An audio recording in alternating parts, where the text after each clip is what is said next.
Alright guys, we're looking at some of my projects. These are Holly Hound survival knives. Just so you guys know, I know many of you already know, I also make full Tang survival knives and combat knives. So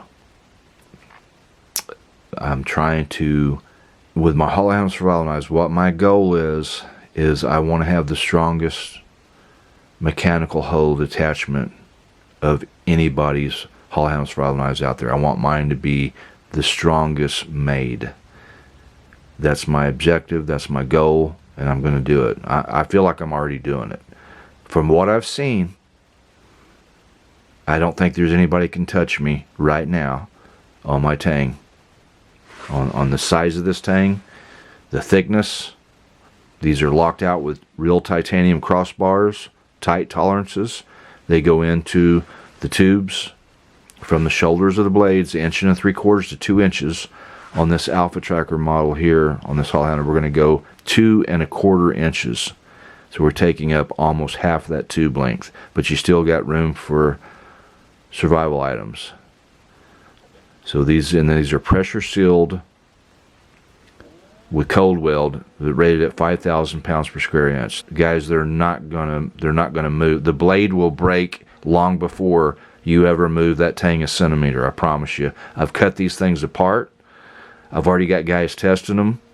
I know what I got, and it is what it is.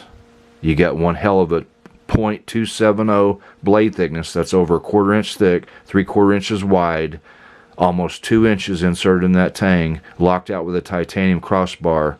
Good luck getting it to move. That's all I'm going to say. I stand by my knives. I've got confidence at this point.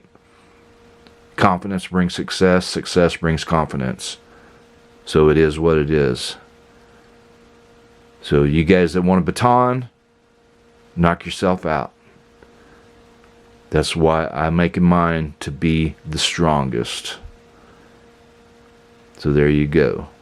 These are just some projects. I got the M24 Soldier coming up. This one's mine. This one's going out to a gentleman in the morning. This is one that I'm redoing. This is a vintage 1280 by CI. They had some kind of little baby Tang on there.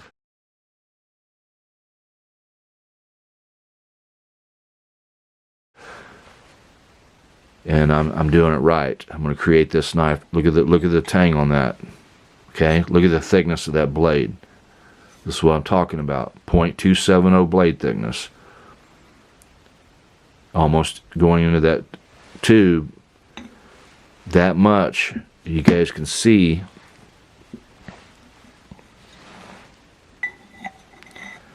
you've still got room there for some survival items. I got to allow for the Tang. You don't need to have the whole tube for survival items. All you need is half that tube, or a little bit more than half, and you're good to go. What do you want? Do you want survival items, or do you want a hell of a strong knife? I want a hell of a strong knife. We're not talking about M9s here anymore with screw-in mechanical pencil Tangs, and we're not talking about guys that are making Holly Hound survival knives with 3/8 inch blade stock going into that tube 1 inch. Okay, these are enhanced heavy-duty Tangs going into these tubes. So I'll catch you guys on the next one.